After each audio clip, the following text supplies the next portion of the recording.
personally? What do you think I can learn from the Joe Rogan experience? But us Rogan's got to stick together. Can't just be this rigid middleman constantly that has no opinions on anything. Stay out your feelings. You don't need to be a chef to know toast is burnt. Yeah, unbuckled discussion. Unbuckled discussion. This is unbuckled discussions. Unbuckled discussions. Unbuckled discussions. Unbuckled discussions. Welcome to unbuckled discussions.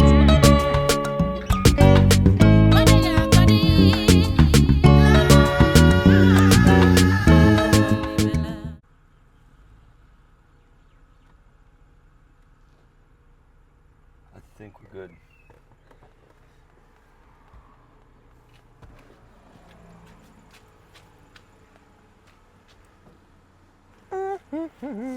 Okay, let's go to the airport. So, have you enjoyed your time here in Melbourne? I didn't think I would. Well, I mean, not company specific, I mean, because it's a city. But Melbourne somehow makes it work. I think I would spread out the suburbs help. How spread out the suburbs help. I don't think it doesn't feel like you're on top of each other all the time. Yeah, as busy as people make it seem. Yeah, but also it could be like a false sense because it's December, so maybe people have left Melbourne, gone on holiday somewhere. Come January 15th, gridlock. I feel like it feels like people are on top of each other in the actual city, like where we were yesterday, and I guess maybe you're right, everybody is on holiday. But during like a weekday in the middle of the year in the city, it feels like that. Maybe not here in Williamstown. Yeah. But yeah, in the CBD, it definitely feels like that. It didn't feel too bad, to be honest. A lot of road work though, everything is just. It's always. When there's construction, road work, and then don't even get me started on they don't have lanes, but you got to do that right turn. The hook right turn? No, not the hook right turn. Remember yesterday we were in the intersection, and you're like, well, there's no clear. Oh, you mean as in a lot of the intersections, it's like a give way right turn? Like yeah, it's not an arrow. And it's not like, I don't know the way I understand it. See these, since Holden stopped production in Australia, I still see a lot of these sport Holdens. Yeah, the performance ones. Same with the Ford. Do they still manufacture them in Australia? I don't actually know, but I know their prices went. Oh my god, look at that Camaro, nice. The prices. Williamstown has very nice cars. Yeah, there's a lot of people who come to car tours here. Oh, is it? Is it like on a tourist? I always see. Yeah, I think because it's like, I mean, it's ocean, close to the city. Here's the other thing I don't like about Melbourne. Cyclists everywhere. Oh, Get off the road, you're not a car. In Brisbane, there's cyclists as well. Yeah, I know, and I hate them. No offense to any cyclists, but also offense. I think they should pay some sort of regio if you're going to be on the road. Oh, for sure. But they're not causing wear and tear on the road. Yeah, they are. There's rubber there hitting the road. Mate, this paint wasn't free. Look, they had to campaign this bicycle. Then that bicycle, then that bicycle sign, you know? Yeah, this is true. Yeah, that did cost money. At least it's doing good for the environment, mate. Yeah, what I used to do, allegedly. Who? Me, allegedly. If I pass a cyclist in the ute, I'd drop a gear and just like let a cloud of smoke come out the back. Just to equalize, you know? Just to keep the world in balance. I do the same thing when I pass a Tesla. I like balance the scales. Do you listen to one thing I want to talk to you about, because you know a lot about podcasts. I listen to a lot. I don't know a lot. Yeah, well, I mean, you listen, so you're a consumer more so than a lot of other people. So I'm sure you'd have some good tips. That's what my mom called me. Yeah. What podcasts do you listen to? Oh, it depends what mood I'm in, but comedy ones.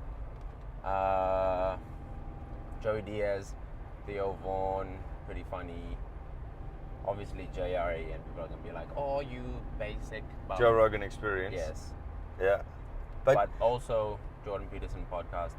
Insane will expand your mind.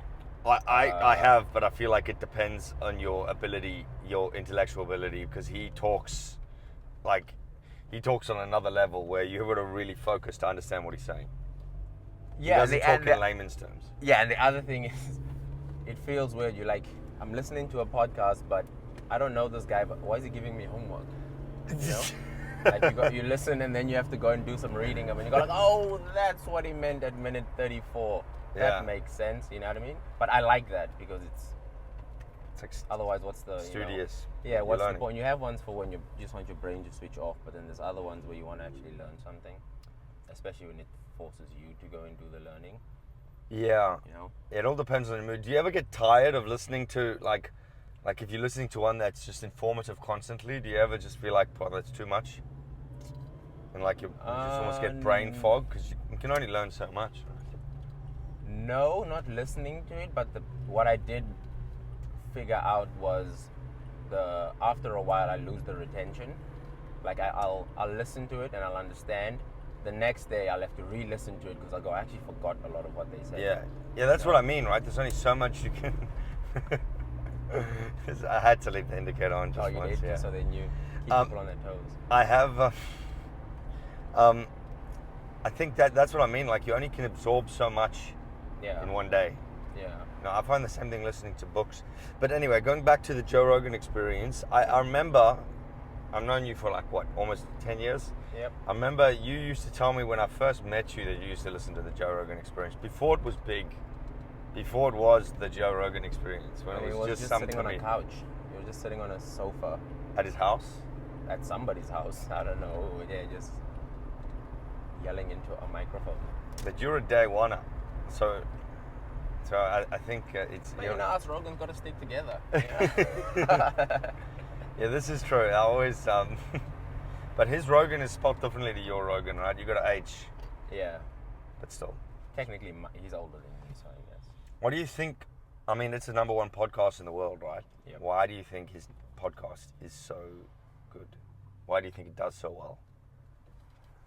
When it started off, it was just because it was like a candid conversation. Mind you, part of the reason why I ended up getting into it was obviously because he was the commentator for the UFC. So I ended up listening into it that way. But like he's very inquisitive. So he wants to learn, in my opinion, he wants to learn as much as he can about different topics. So he doesn't approach the conversations with, here's what I know, sit there while I download this on you. Mm-hmm. You know? He'll ask a lot of open-ended questions. He'll ask people to explain their points of view more, but not in a way that I think puts them on the back foot, that makes them defensive. You know, with some things, surely if you have a dog in the race or whatever, right, that naturally happens, but it's never adversarial, I think. So that like it's, you know, because then it forces you to then listen to the conversation instead of pick a side. What are we looking for? I'm just making sure this thing It's is picking on. up because every time I talk, Yeah. the bars are moving. But that's what I mean with him, right? Like, has he always been like that, where it's almost like he doesn't take a side? It's and obviously he's biased. Everyone's biased. Yeah. But it seems like he's less biased than other people. Or it seems like he can set his biases aside in a way. I think on camera and off camera, he probably is. But I think he understands, again, I don't know my man's personally, but I feel like he understands what the purpose is of his show, right, is to have the conversation. So he knows choosing a side isn't going to really, you know, push that forward or, you know, make the conversation progress. It's just going to be here's why I'm right, here's why you're right, you know. Yeah. So the purpose is just to let this person tell me about them, you know, like share your experiences or share your expertise. But he's also really good at getting a balance between, like, he'll get really intelligent people or like really learned people in a specific topic, and then halfway through they're talking about like the randomest dumb stuff.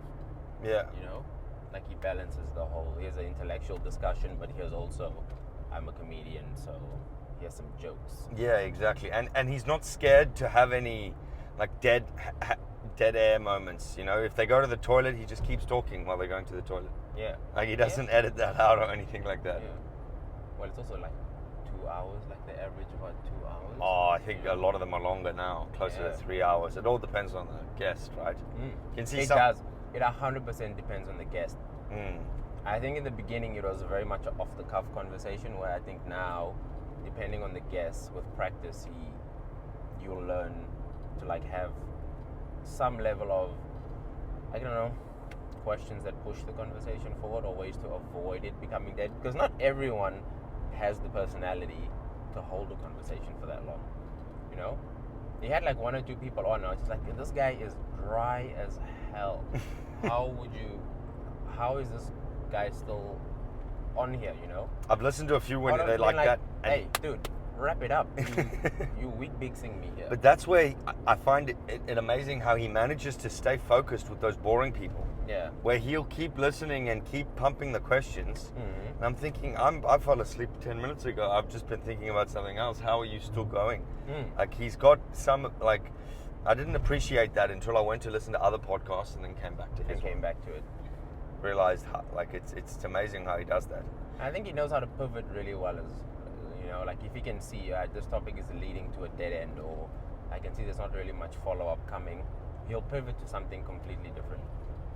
You know, whether it be current affairs or something he found interesting, and he'll just start talking about it, and then the other person will go, "Oh, hang on, I have an opinion on this," and then it keeps moving. You know. Do you think any other podcast that you've listened to comes close to him?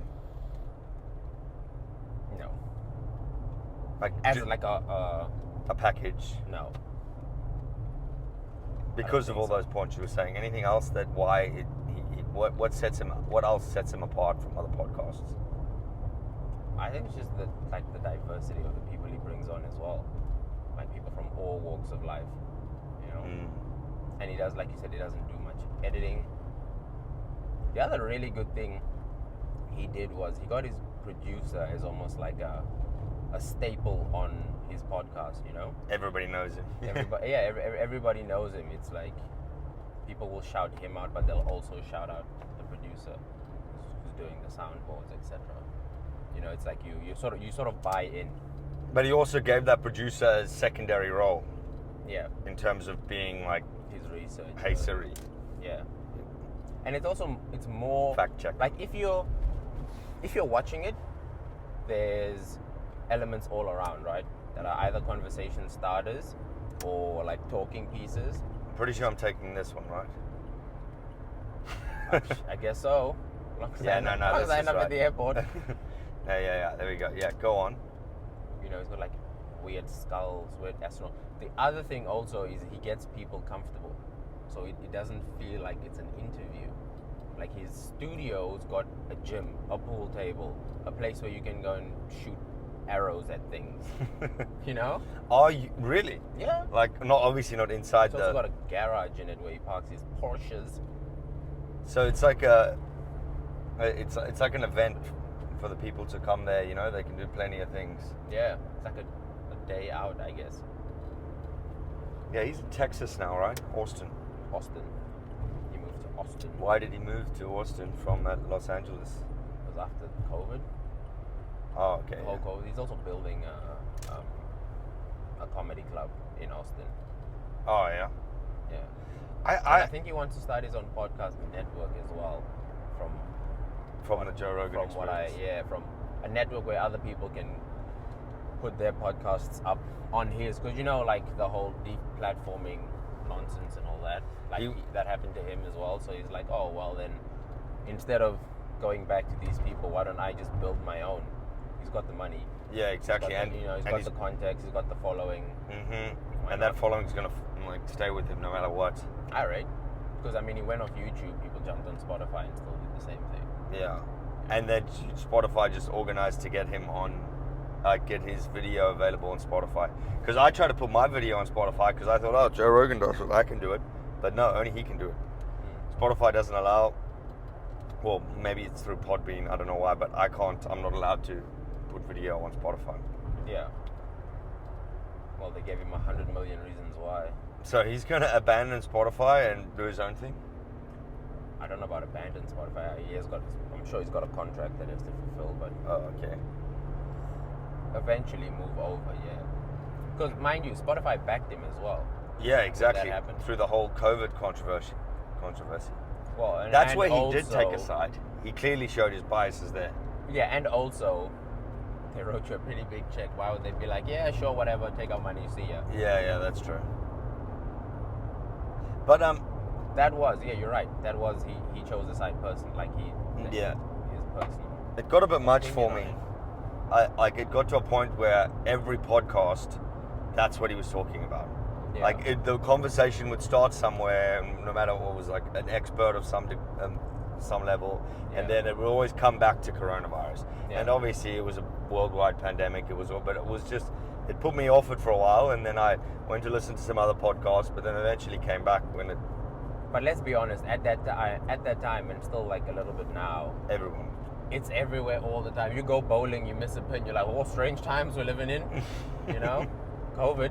Yeah, that's true. People blamed everything on COVID. It was unavoidable in a way. Yeah. So what do you think what do you think my podcast, Unbuckled Discussions, can learn, and me personally, what do you think I can learn from the Joe Rogan experience?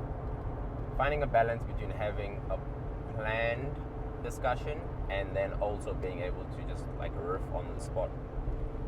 Because as much as it seems like it's just a natural conversation that's just flowing, there's notes, there's practicing, there's, prior research, there's prior reading that he does. I think he would approach, right, every podcast like a potential job interview.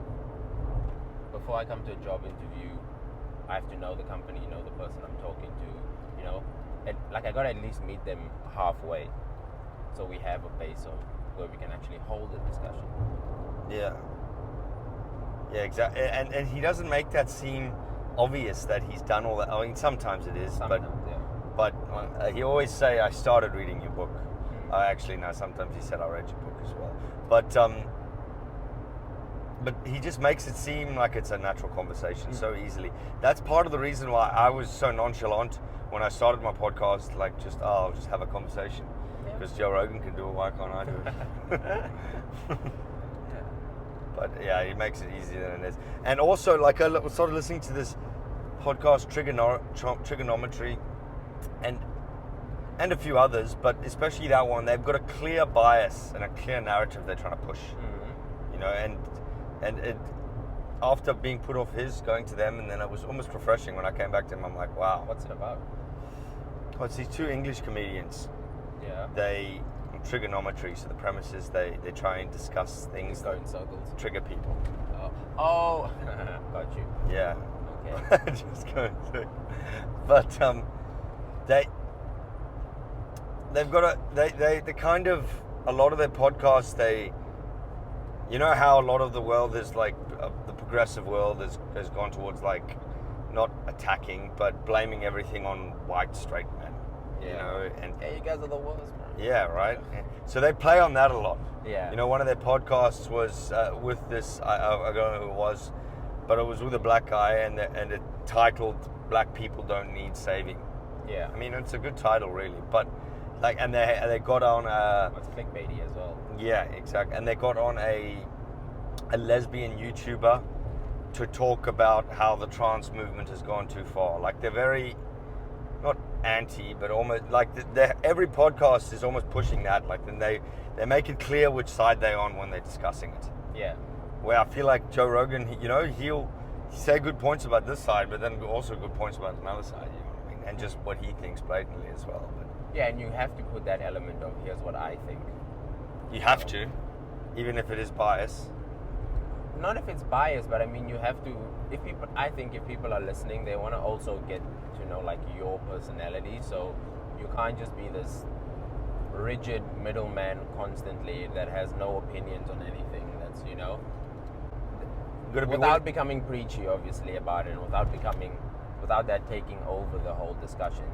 Yeah, you have to give them an element of your actual, like, of yourself. You're going to take the risk on somebody disagreeing with you. Yeah.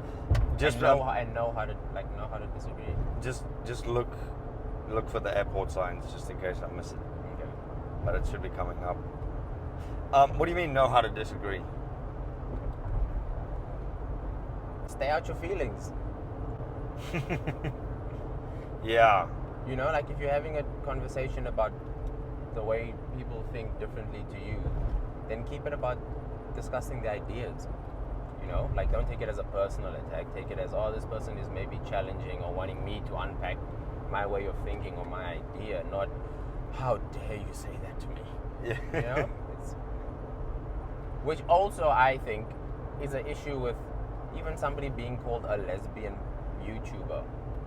Oh, that's what she goes What's a by. lesbian? Yeah, you're a lesbian. That's her. So you're a lesbian first and then a YouTuber, or you're a YouTube. YouTuber who just happens to be a lesbian. Yeah, that's a good point. Maybe It's that's my fault confusing. for marginalizing people and seeing her as only that. But I mean, that's what she introduced herself as. Yeah, that's what I mean. It's And like, that's what they made clear was the what fact. you want a slow clap? I don't understand. Makes no sense. Unless it's like turn into the conversation you're having, I don't see why it should come up.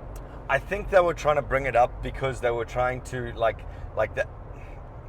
They were trying to bring it up because as if that gives her more, makes her point more valid against the trans movement. You know what I mean? Rather than a straight white man saying it. You don't need to be a chef to know toast is burnt. And I need to get you on more often. This is good. So, what are your Oh, nice truck. other than It's clean. the Joe Rogan experience? What are your just general? What are your top tips and your tips for me? I mean, you know me quite well. What are your tips for me for my podcast, for Unbuckled Discussions? What should I watch out for? What you know? What should I beware of doing wrong?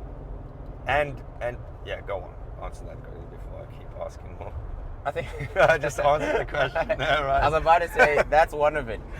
Just remember, I think, to be a facilitator of the conversation, don't run it and don't have the conversation with yourself. Don't ask a question and you're like, oh, I'm just waiting for this person to stop talking so I can give my response. Like You I know? just did that. Yeah. And it's weird because it happens naturally because somebody will say something that will trigger a thought in your head. But you just got to remember to like, oh, I'll get to that if the conversation reaches that point. Because now they've got a separate train of thought, you've got a separate train of thought, and because you're holding the mic, they obligated to follow your train of thought.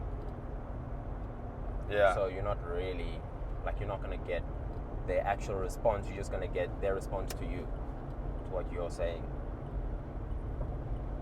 So I don't have a podcast or run a podcast, so don't take what I'm saying as yeah, but you listen to gospel. podcasts a lot more than As me, and you gospel. have for a long time. I think your it's not gospel, but I think your opinion is more valid than you think it is. And cutting people off as well is like, it does my head in on podcasts.